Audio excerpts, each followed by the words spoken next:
You can afford anything, but not everything. Every decision that you make is a trade-off against something else, and that doesn't just apply to your money. That applies to your time, your focus, your energy, your attention, anything in your life that's a scarce or limited resource. And that leads to two questions. Number one, what matters most to you? And number two, how do you make decisions on a daily basis that supports that?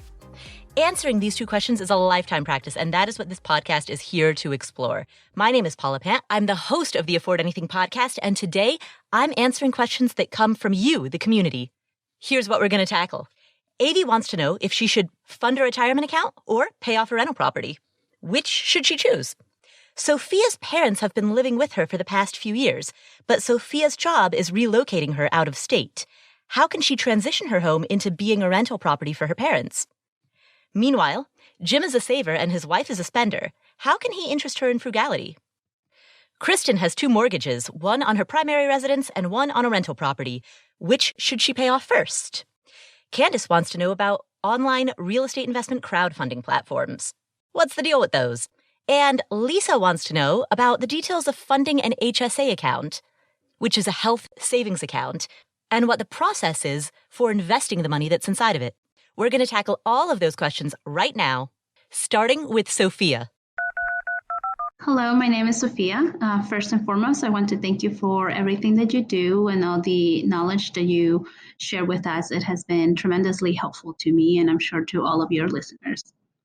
My question is related to real estate. During the financial crisis, my parents lost their home. Fortunately, I was in a position to buy a property, and they came to live with me. Recently, I have received a job offer out of state, and I am wondering how to transition this property from being a primary residence to an investment property. My parents can cover the monthly mortgage. However, I would be helping them with the monthly HOA, homeowners association fee. So technically, I'm not making any money on this property, but it is my way to help them during their retirement years. I am in the process of looking for an accountant to talk to, but any advice or insights that you can share with me, I would greatly appreciate it, even if it's just some guidance in terms of what questions to ask the accountant. I definitely want to make sure I am set up for success and that at the same time, that I could help my parents as much as possible. Thank you so much. Sofia, first of all, what you are doing for your parents is beautiful. It's amazing. It's such a wonderful gift as a daughter, as a human being. What you're doing is so generous and kind and beautiful and heartwarming. And that's exactly why I wanted to lead with your question, to share that example with the world and to commend you for doing something that's so beautiful. So first and foremost, I'm going to call out right now to my editor, Steve. Steve, could we please get a sound effect in honor of Sofia? Sofia, way to go. Good job. You're awesome. Sofia, I know that sound effect does not even begin to express all of the gratitude and the warm thoughts that deserve to come your way, but I hope that message comes through. I also want to say very quickly before we get to the answer to your question, I also want to say there is this tired old trope in the mainstream media that millennials are an entitled generation. And Sofia, I don't know how old you are. Maybe you're a millennial, maybe you're Generation X, maybe you're right there on the borderline in what they call the Oregon Trail generation. But there is this tired trope that we are entitled and lazy and live at home with our parents. And look at this beautiful example of multiple generations under the same roof, but it's not that the kids live with the parents, it's that the parents live with their kid. It's a two-way street, a give and take, where assistance flows between generations. So the next time you see some lazy news headline about wham, millennials are so entitled, millennials don't invest enough, millennials aren't saving enough, some lazy headline that's just regurgitated garbage from an underpaid writer who didn't really put any thought into what they're saying. The next time you see that trope repeated, think about this. Okay, that's what I will say in defense of millennials and Gen X and everybody out there in Gen Z. Kids in their 20s who are making money to support their family or to fully support themselves so that their family doesn't have to worry about them. Even though they're only 18, 19, 20. I see ya. And this show is for you. So, with that said, Sofia, here is the answer to your question. Sofia, in terms of structuring this, the big question is whether or not you have to fill out IRS Form 709, which is a form that's called the gift tax return. Here's basically the deal. The IRS defines a gift as a transfer of any type of property or asset from one party to another while receiving either nothing or receiving less than full market value in return. Now, frankly, and I am not an accountant, but in your case, I really don't think this is going to be an issue because, as you mentioned, your parents are going to pay the monthly mortgage and you'll be stepping in to help with the HOA. You didn't mention who might handle any repair issues that arise. Who's going to pay for the cost of fixing the dishwasher if it breaks, nor did you mention who's going to handle routine maintenance like gutter cleaning, dryer duct cleaning, resealing and staining the deck, those types of things. You also didn't mention who's going to cover the cost of utilities. But even if you were to pay for all of these, if you, Sofia, paid for repairs, maintenance, utilities, and HOA, and your parents paid for the mortgage, you still, and check with a CPA, but you may or may not have to fill out a gift tax form. The operative question is whether or not your parents are paying significantly less than fair market value. If they're paying just kind of slightly less than the rent that you could collect if you were to rent it out on the open market. So in other words, if they're receiving a bit of a discount, but not too significant of one, if that's the case, then you don't even have to worry about declaring this as a gift. But if they are paying substantially less than fair market value, the next question to ask is how substantially less? How much? What is the quantifiable value of that? Because you are allowed to give a person, an individual, up to $14,000 per year without having to fill out a gift tax return. And that's $14,000 per parent, which means that you can give your parents a total of $28,000 worth of value per year without having to fill out one of these forms. So if the amount that you are subsidizing for them is more than $28,000 annually, then you, as the giver, might have to fill out Form 709 and declare it as a gift. If the value of the portion that you're subsidizing is less than that, then you don't have to worry about it. With all of that being said, I know we've just talked about the gift tax return for several minutes. Honestly, don't let that scare you. All you have to do is fill out a form. So there's a bit of additional reporting that goes on, but that's it. Neither you nor your parents will have to pay taxes on that gift, and that's because any gift amount over $28,000 can then qualify under the lifetime exemption. And right now, as of 2019, that lifetime exemption amount is $11.4 million, which means that if you have not given gifts totaling over $11.4 million in your lifetime, then you don't have to worry about paying taxes on the whole thing. But you do have to report it. So depending on the market value of what you're subsidizing, there may be a reporting requirement. But either way, you're not triggering any additional taxable event. Now, in terms of the general process of how you'll organize all of this, what I would encourage you to do is open a separate business bank account in which you collect all of the rent for the property if your parents pay you that rent directly, and from which you pay all of the expenses for the property. Now, since in your case, the expenses by design, the expenses are going to exceed the income, that's fine. You can make what are called owner contributions into that business. So when you open the account, you can seed it with an initial owner contribution. And as time goes on, you can continue to make owner contributions at whatever pace is comfortable for you, monthly or in big lump sums, however you want to fund it. You can continue to make owner contributions into that business account. Just be sure that in your bookkeeping, those owner contributions are clearly marked as owner contributions and not as income. Now, the reason that you're doing this, the reason that you're opening a separate bank account in which you'll collect all income and from which you will pay all expenses is because this simplifies bookkeeping a lot. Rather than have your expenses for that property commingled with your groceries and your toothpaste and everything else in your life, you have one account that runs this one property, and you can link that account to bookkeeping software like QuickBooks Online or whatever other software that you want to use. And boom, just like that, you have all of your income and expenses separated from everything else and contained in one place in its own account that's linked to its own bookkeeping software. And so that way, when you go to send that information to your CPA, it's organized and contained and as automated and hassle-free as possible. Now, I'll also note that the rent that your parents pay, yes, it will be filed in the books as income, but you will have so many expenses. I mean, not only will you have the operating expenses of HOA and possibly, depending on whether you or your parents pay for it, possibly you might also have the expenses of repairs, maintenance, utilities.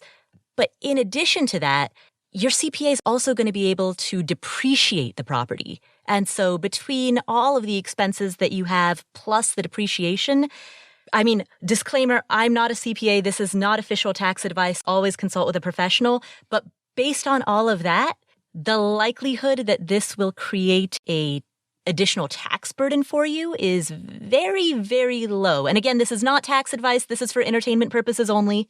But you're going to be collecting below market income. You're going to have a bunch of expenses by design, and you're going to have depreciation. So I wouldn't worry about a tax bill. What I would make sure that I would do if I were in your shoes is set it all up separately so that the bookkeeping is clean. Thank you so much for that question, Sofia. And thank you for doing such a great thing for your parents. And congratulations on being in a place in your life in which you can do that. Speaking of people who have done some impressive things, our next question comes from Avie. Hi, Paula. My name is Avie, and I am 49 years old. I paid off my primary home and have the ability to pay off my rental property in 3 years. My household income is approximately $80,000, and I have no consumer debt. My issue is that I am not currently maxing out my retirement fund. My employer contributes approximately $10,000 a year to the fund, and I currently have about $325,000. I stopped contributing approximately 4 years ago so that I could fund my daughter's way through college. She has graduated, and we have no student loans to repay. I currently have about $100,000 in a high-yield savings account. My question is, should I continue to pay off my rental property, which would take me 3 years or less, or stop and try to max out my retirement account? Any help in this matter would be greatly appreciated. Thank you. Avie, congratulations. Both you and your daughter are debt-free. You're completely debt-free. Even your mortgage, your primary residence mortgage, is completely paid off at 49 years old. That's huge. And on top of you being debt-free, your daughter also graduated from college debt-free. That's incredible. So huge congratulations to you for taking care of that and for having this fantastic debt-free lifestyle. And then on top of that, you've got a very, very big emergency fund. You said you had $100,000 in a savings account. I don't know if all of that is an emergency fund or if part of that is earmarked for something specific, some big ticket purchase in the future. Maybe a portion of that is your emergency fund and a portion of that is money that you have set aside so that you can pay cash for your next car. In any event, regardless of how that is allocated, I think that's absolutely wonderful that you have no debt and a very strong cash position. Now, normally when people ask questions such as yours, your question fundamentally is, do I focus on paying off my rental property or do I focus on making contributions to my retirement account? Normally when I get a question like this, I list the pros and cons on both sides. And then I allow the listener to make their own decision based on those pros and cons. In your case, I'm going to do something that I normally don't do. I'm going to take a stance on one of those two. And my stance is, I would encourage you to max out your retirement accounts. And here's why. Number one, The annual tax advantages of retirement accounts are use it or lose it. So in 2019, the annual 401k contribution limit is $19,000 for people who are age 49 or under. And the deadline to make those contributions is tax day of 2020, which is April 15, 2020. So you have until that deadline to make prior year contributions that could apply to the 2019 tax year. Now, if by April 15th, 2020, you don't max out that full $19,000 for the 2019 tax year, if you don't max that out, you don't get to roll it over. It's gone. That window of opportunity has closed. And you can make contributions and try to max out your 2020 limits, but in the spirit of pumping as much money into your retirement accounts as you can, you have an opportunity from now through April 15th, 2020, you have an opportunity to pump even more money into your 401k to get to that $19,000 limit. And if you don't take that opportunity, that limit for 2019 goes away forever. I don't mean to play to your loss aversion here, but the reason that I bring this up is because you're 49 years old, which means that you are approximately 15 to 20 years from retirement if you retire at somewhere between the ages of 65 to 70.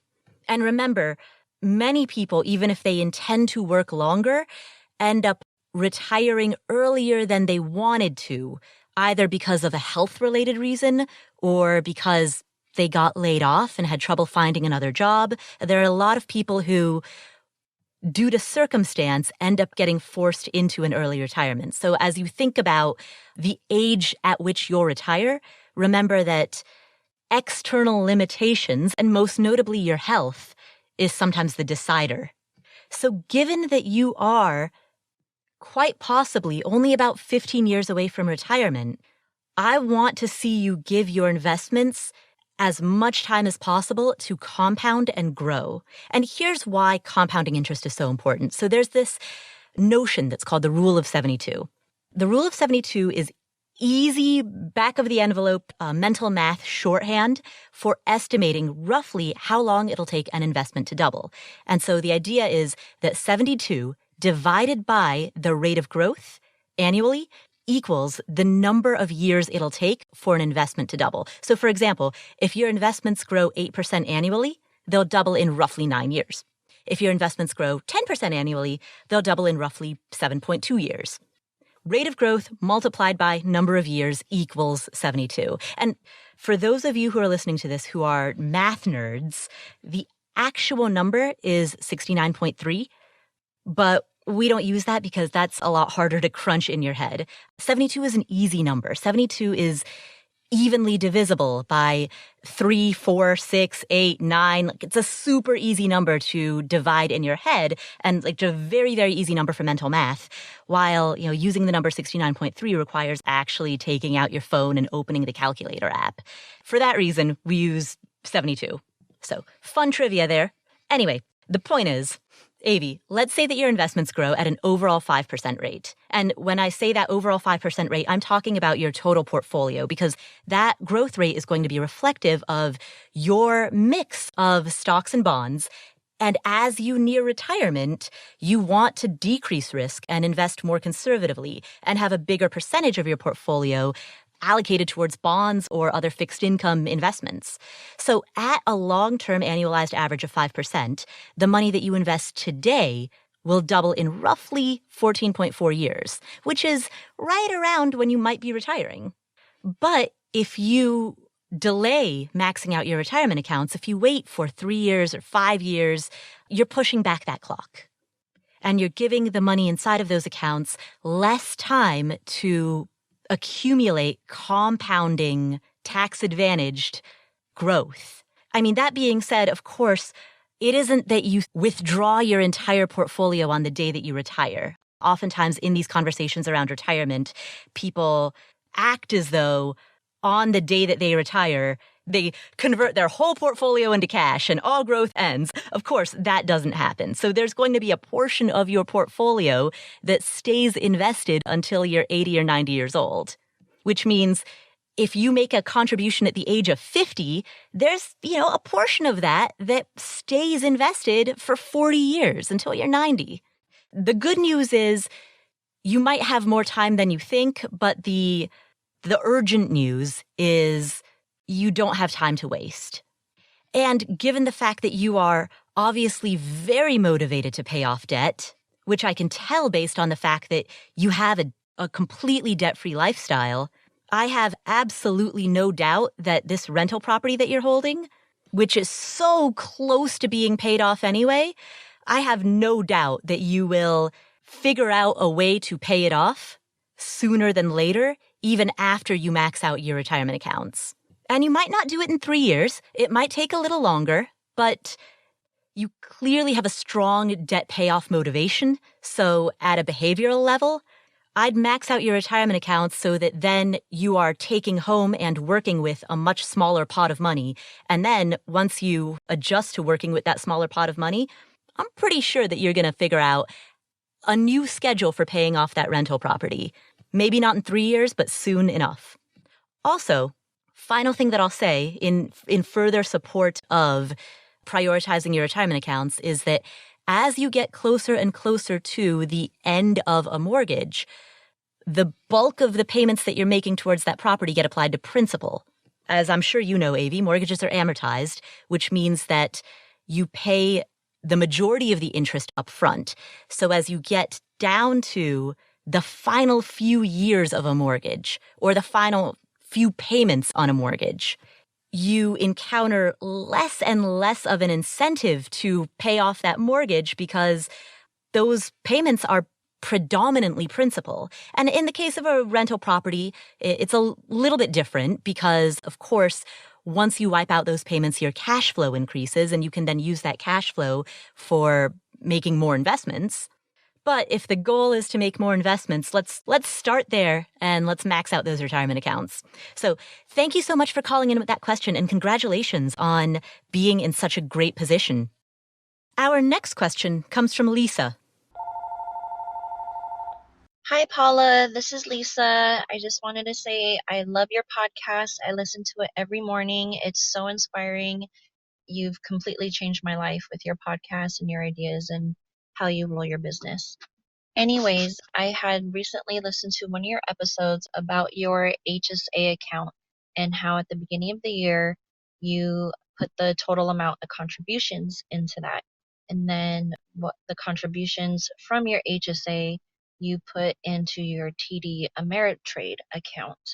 Now, question is, I guess, when do you actually put that money from your HSA into your TD Ameritrade account? Is it in December before you put the money in January? Or do you put all the money in January and then re-put the money back in January too? I guess if you can elaborate a little bit more details on your strategy and your system on that, I would really greatly appreciate it. Anyways, thanks so much. And again, love your show.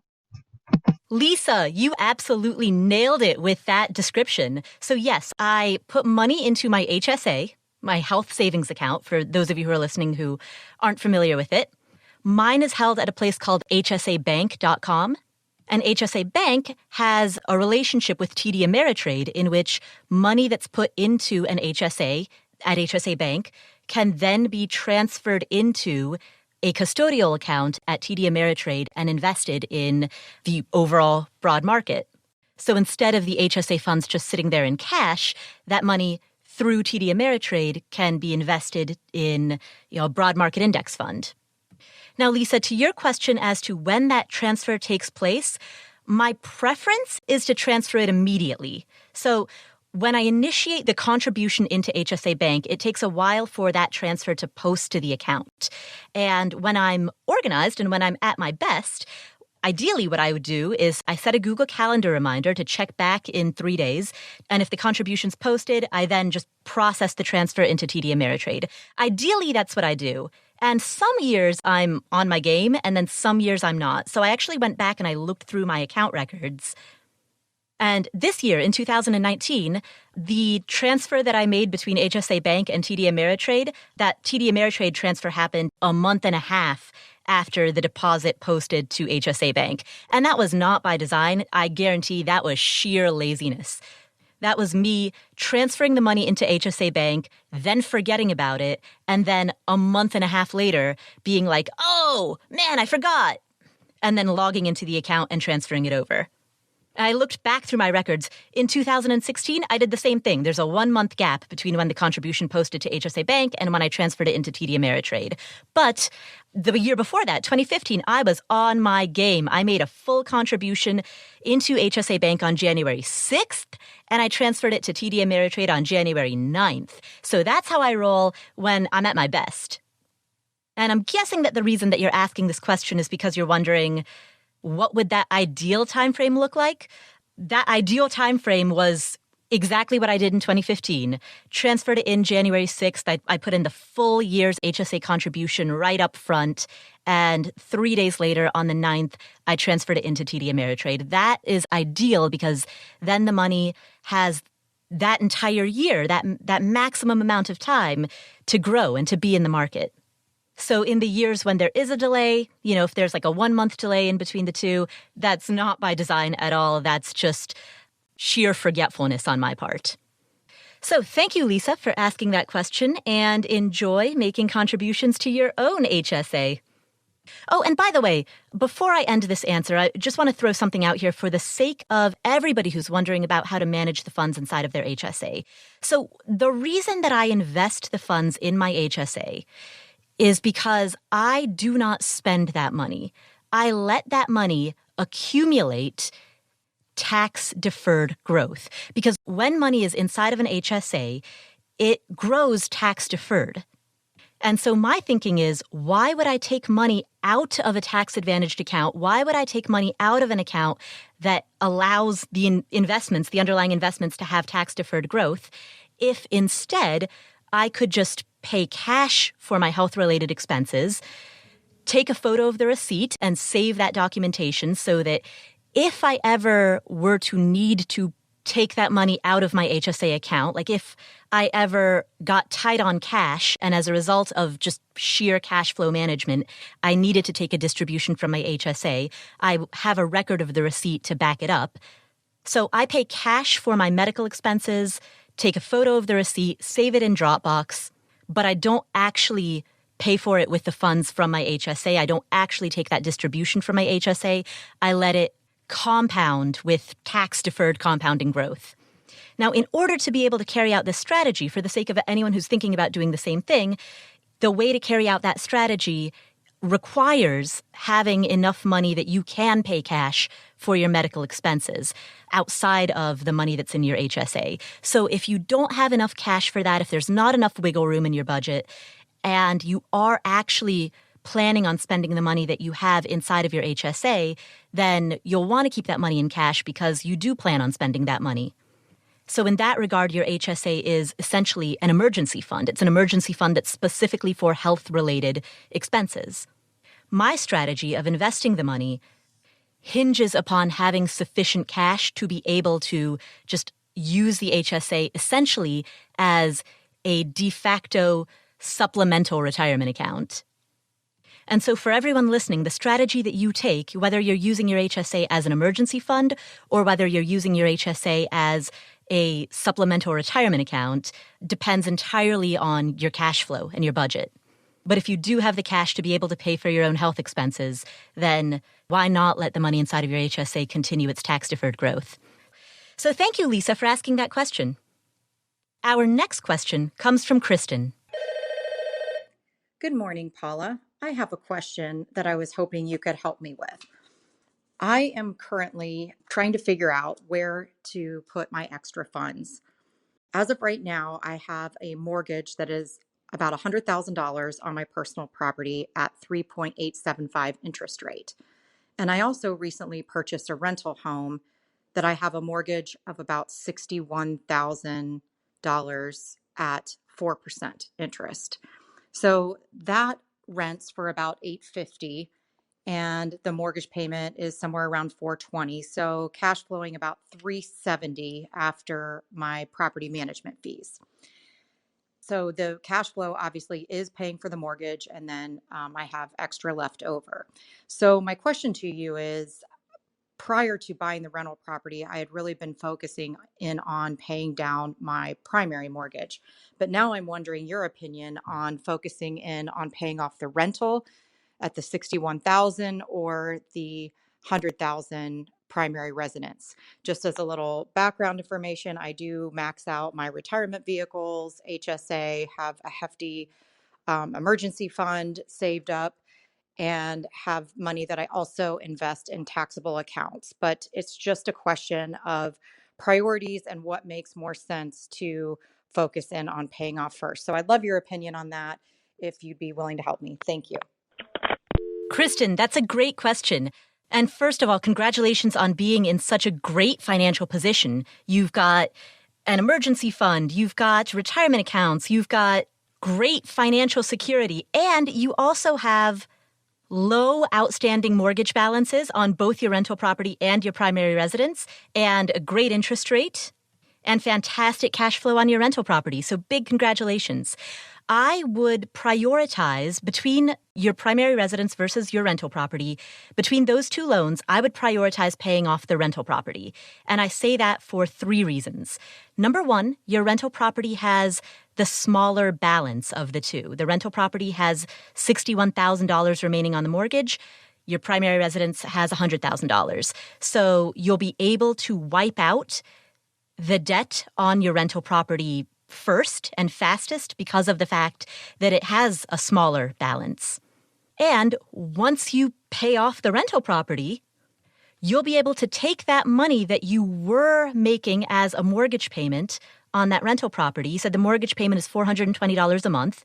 Of course, some of that is escrow for property taxes and insurance, and the other portion of that is the principal and interest. So the portion of that $420 per month that is currently going towards principal and interest, you'll be able to take that and throw it at your primary residence. So you'll be able to wipe off the smaller balance first, and because you've reduced your monthly payments and increased your cash flow, you can then accelerate the debt payoff towards your primary residence. So reason number 1, it's got a smaller balance. Reason number 2, you increase the cash flow that you're collecting from the property. And reason number 3, your rental property also has a higher interest rate. It's not often that I see a situation where the debt that has the smaller outstanding balance is also the debt that has the higher interest rate. But in this case, that's exactly what's going on. Your rental property has the smaller balance and the higher interest rate. So on both of those fronts, it makes total sense to pay off the rental property first. So thank you for asking that question, Kristen. And congratulations on being in such a good financial position. Our next question comes from Jim. Hi, Paula. My name is Jim. I grew up and live on the east side of Cincinnati, Ohio. So from that standpoint, I feel like I can already relate to you. I grew up in a frugal and money-wise family, but my wife, however, did not. My question is, how can I get her, on her own, to want to embrace the frugal lifestyle and possibly go into business on her own so that she might be able to stay home with our 2 kids and still enjoy the lifestyle that we have right now while both of us are working? Thank you for taking my call. Jim, great to hear from a fellow Cincinnatian. For those of you who are listening who don't know this, I grew up in Cincinnati. It's my hometown, so I have a very warm spot in my heart for all of you out there who are from Cincinnati. Now, as to your question, Jim, it's very hard to stay motivated unless there is an overriding why, a sense of purpose. There are some people, and I'm guessing you probably fall into this category, who enjoy saving money for its own inherent sake. We enjoy the feeling of getting a good deal. We enjoy the feeling of knowing that we didn't unnecessarily spend more than we could have. But that only applies to a segment of the population. There are other people for whom that intrinsic joy of saving, they don't connect with it. They don't feel it. It sounds like your wife is one of those people. And so for them, the way to stay motivated around a more frugal lifestyle is connecting it to a bigger goal, a bigger why, a bigger purpose. So, for example, you mentioned that she might be interested in staying home with the kids. All right, let's sit down and crunch the numbers. What are the cuts that would be required in your budget, in your lifestyle, in order to make that a possibility? Heck, what are the cuts that are required in order to make going down to part-time a possibility? And is that her goal? Is that something that she truly wants to do? If it is, then you can sit down, crunch the numbers, and say, hey, look at this. If we downsize our home, maybe move to a different home that's smaller and less expensive, and if we get rid of this 2-year-old car and replace it with a 12-year-old car, and if we buy groceries from Aldi instead of Whole Foods, well, if we make the following changes, then in dollars and cents, here's how it's going to affect the budget, and here's what it means in terms of lifestyle. Here's what it means in terms of the number of hours that we have to work. Here's what it means in terms of the amount of time that we can spend with our family. So that connection to a why, in which frugality is a means to an end that enables some purpose, some like motivating, overriding purpose, that's the key. So I would start by asking her what her goals are. If money weren't an issue and she could do anything, whether it's launch her own business or make a career change or anything, if money weren't an issue and she could do anything, what would that be? And then once you arrive at that answer, then the next question is, all right, how do we try to get closer to that now? What helps is to not think of or frame or talk about frugality as deprivation. I am not a fan of people who talk about frugality as though it's delayed gratification. Because the moment that we begin thinking of frugality as deprivation or sacrifice or delayed gratification, all of a sudden the focus turns to what we don't have, what we're missing out on. And from there, from that point, it becomes easy to then want the things that we don't have. So instead, I would flip the script and say, hey, what do we want and how do we get it? And when you frame the conversation around what you want, then you're using your money to buy time.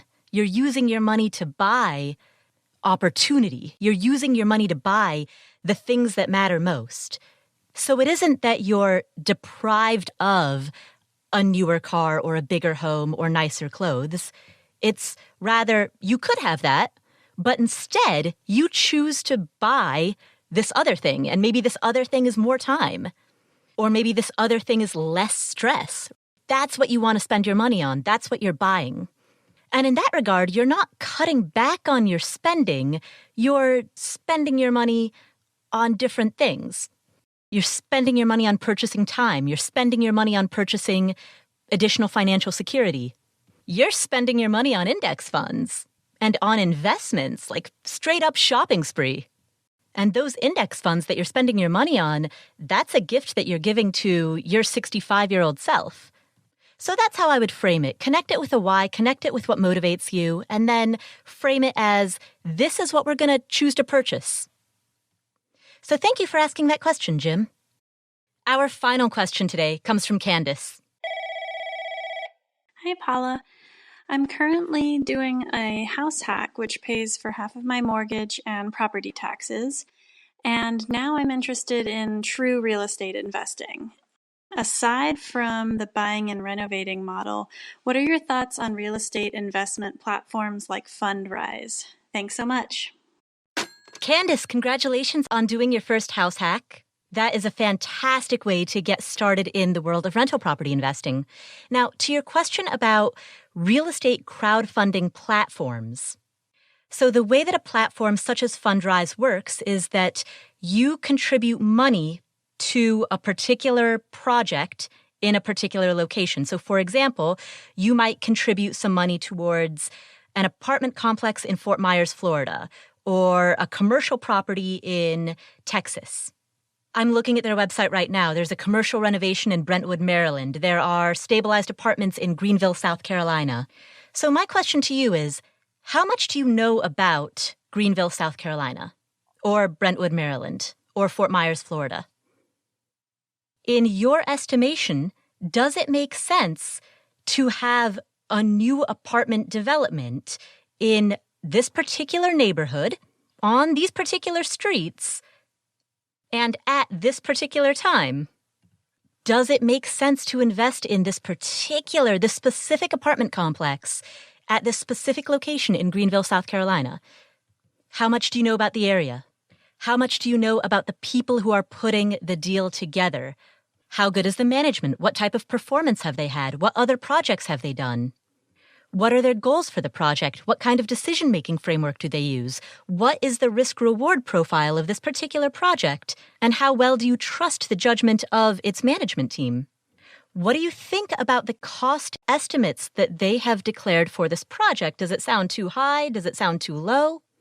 How does the cost per square foot compare to other apartment complexes in the area?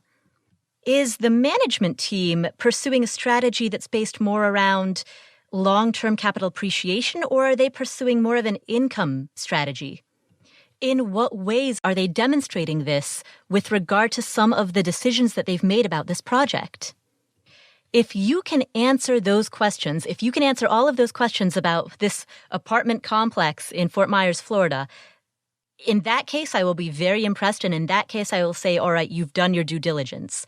But unfortunately, a lot of people have this attitude that crowdfunding is a get-out-of-due-diligence free card, that you can just throw your money at a project and figure, meh, they'll handle it. I'm sure they'll be fine. They're professionals. They know what they're doing, right? Investing doesn't work that way. You can't just throw money at a fund and hope that everything's going to work out despite your complete lack of due diligence. And so if the reason that you're interested in a crowdfunding model is because you're hoping that the psychological comfort that comes from the fact that other people are putting their money in this too absolves you from the responsibility of doing due diligence about how you're going to invest your own money, well, don't approach it if you're looking for a get-out-of-due-diligence free card, not if you want to do it right. In fact, one analogy that I like to use is think about investing in an actively managed mutual fund. Now, I know in this community, actively managed mutual funds are heresy.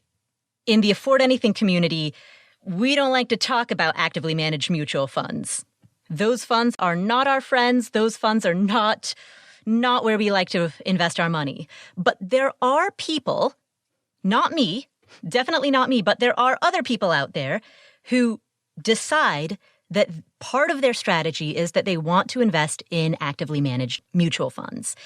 And if they're doing it right, these are the people who spend hundreds of hours studying things like the underlying holdings, the churn, the fund manager, the soundness of the decision-making, the fund structure, the strategy, the people who are responsible in their pursuit of investing in actively managed mutual funds don't just throw some money at a fund and trust that the professionals will take care of it. They put a lot of time and effort into studying these funds so that they can make a much more informed decision. And if you want to invest in a crowd-funded project, you need to put that same level of time and effort into studying each project so that you know exactly what you're getting into and why. Now, the reason that I don't invest in crowd-funded platforms is because if I'm going to put that much time and that much effort into due diligence, I would rather own the property myself so that way I get to execute judgment. I get to make the decisions. I get to set the course of the strategy. And I have greater control over how my investment is handled. If that doesn't appeal to you, that's fine. Just remember, crowdfunding is not a get-out-of-due-diligence free card. That's the primary lesson that I want you to come away with. For more on this topic, on episode 144 and episode 174, we talk about this as well. You can access both of those at affordanything.com/episode 144 and at affordanything.com/episode 174. So thank you for asking that question, Candice. And again, congratulations on your first house hack. That is our show for today. I want to say a huge thank you to everybody who left us a rating and a review on iTunes, which is now known as Apple Podcasts. As of the time of this recording, we have 2,006 ratings on iTunes.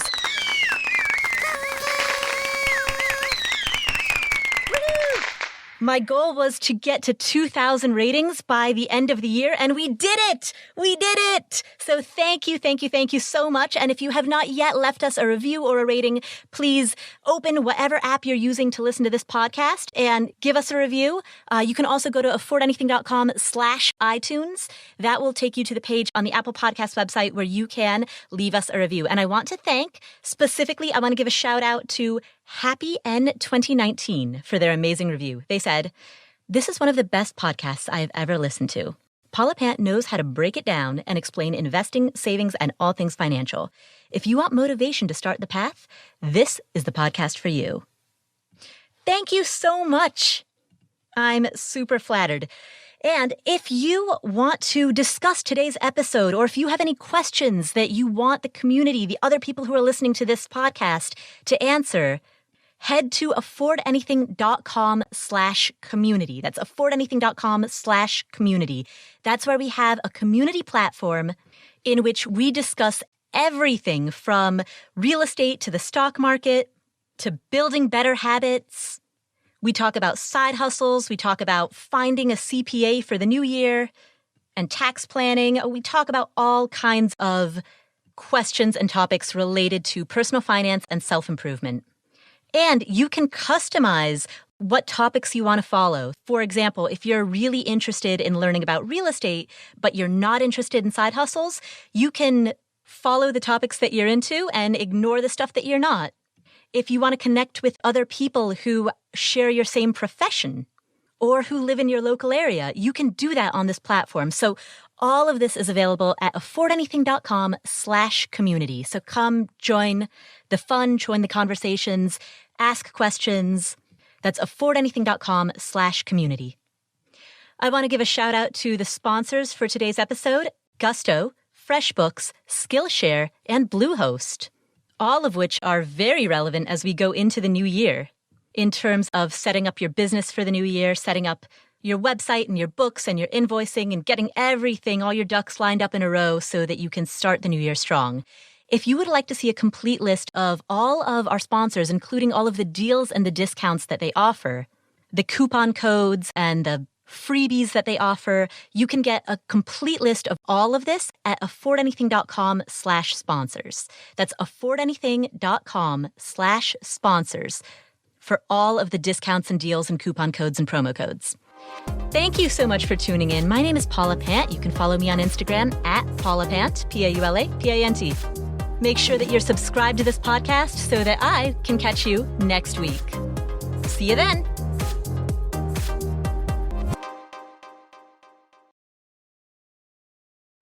By the way, my lawyer says that I need a disclaimer, so here we go.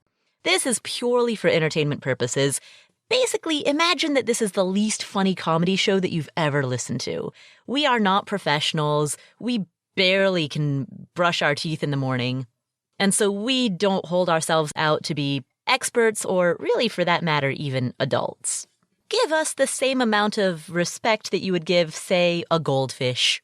And always, always consult with a real grown-up before you make any decisions. That means consult with a tax advisor, consult with a lawyer, consult with a financial planner, consult with people who actually have credentials and who know what they're talking about, because that is definitely not us.